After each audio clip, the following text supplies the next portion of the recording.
नमस्कार, कैसे हैं आप सब? आज हम चर्चा करेंगे कि अगर कोई आपके ऊपर झूठी एफआईआर दर्ज कर देता है, कोई मतलब पति या पत्नी, तो पति या पत्नी की तरफ से अगर झूठी एफआईआर दर्ज की जाती है, बार-बार झूठी एफआईआर दर्ज करने की धमकी दी जाती है और उसके बाद वो एफआईआर जो है किसी भी कारणवश उसमें एफआरटी लग जाती है, मतलब पुलिस के द्वारा इन्वेस्टिगेशन में वो मामला झूठा पाया जाता है, तो उसके बाद क्या ये अपराध माना जाएगा?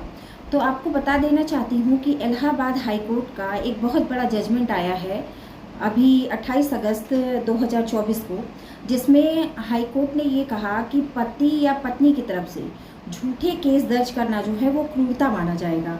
दरअसल एक पति और पत्नी का मामला हाई कोर्ट तक पहुंचा। पहले पति ने पत्नी के खिलाफ डाइवोर्स का केस लोअर कोर्ट में डाला। कोर्ट ने डाइवोर्स के केस को खारिज कर दिया और उसके बाद पति ने अपील की इलाहाबाद हाई कोर्ट में।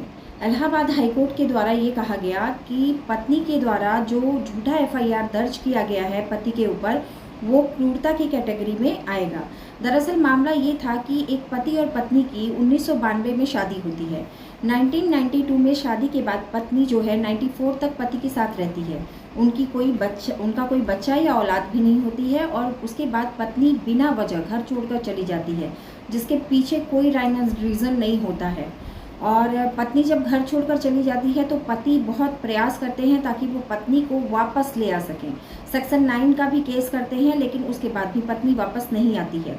और उसके बाद ऐसा होता है कि जैसे ही पत्नी को ये पता चलता है कि पति के द्वारा लोअर कोर्ट में डाइवोर्स की याचिका दाखिल की गई है, पत्नी क्या करती है कि 498A का एक केस कर देती हैं, जिसमें जब पुलिस इन्वेस्टिगेशन करती है और उनके भाई से भी, पत्नी के भाई से भी जब पूछताछ की जाती है, तो पत्नी के भाई के द्वारा ये स्टेटमेंट दिया जाता है कि हमारे जीजा जी ने या हमारी बहन के ससुराल वालों ने कभी दहेज की डिमांड की ही नहीं।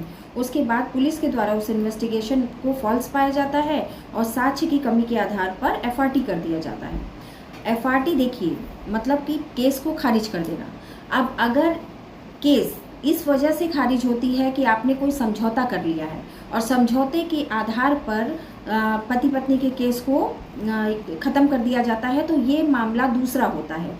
लेकिन अगर साक्ष्य की ऐसी कमी जिसमें या फिर ये दिखा पाना कि भाई इन्होंने झूठा केस दर्ज किया है, जैसे उक्त मामले में पत्नी के भाई ने ही ये एक्सेप्ट किया कि मेरी बहन के ससुराल वालों ने कभी दहेज की डिमांड नहीं की, और इस प्रकार से केस ही पूरा झूठा साबित हो गया।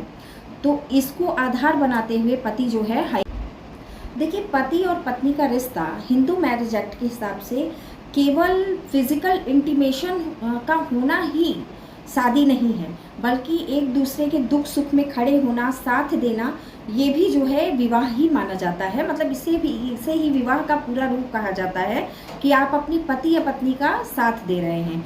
लेकिन उक्त मामले में क्या होता है कि पति के लाख समझाने के बाद भी, सेक्शन 9 करने के बाद भी पत्नी वापस नहीं आती है और वंश को आगे बढ़ाने के लिए कोई औलाद भी नहीं होती है। तो इस आधार पर जो होता है डाइवोर्स जो है ग्रांट कर दिया जाता है माननीय हाई कोर्ट के द्वारा। एक बात आप सब लोगों को समझने की ज़रूरत है, पति हो या पत्नी हो, दोनों को ही ये कहूँगी, देखिए फेक एफआईआर करने का कोई औचित्य और मतलब नहीं होता है। जब आपकी एफआईआर में सच्चाई हो तभी केस दर्ज कीजिए। अगर पुलिस उसमें एफआरटी कर देती है या कोई सबूत नहीं पाया जाता है, सत्यता नहीं पाई जाती है मामले में, तो फिर आपका केस करना आप ही के खिलाफ चला जाएगा। तो इन चीज़ों से आप सतर्क रहिए।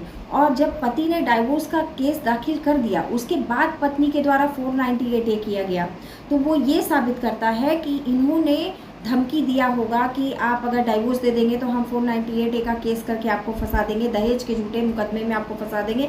इस तरह के बहुत सारे मामले आते हैं। बहुत सारे पति कहते हैं कि तुमको तो मैं नाक रगड़वा दूंगा, तुमको तो मैं छोड़ूंगा नहीं, तुम किसी लायक नहीं हो, तुम्हारे तो माँ बाप नहीं हैं। अगर किसी के माता पिता नहीं होते तो इस तरह का ताना, या फिर मैं तुम पर ST SC का केस कर दूंगा, ये कर दूंगा, वो कर दूंगा, मुकदमे दर्ज करवा दूंगा, कोर्ट में घसीटवा दूंगा, इस तरीके से तुमको टॉर्चर करूंगा कि तुम घर छोड़ के चली जाओगी।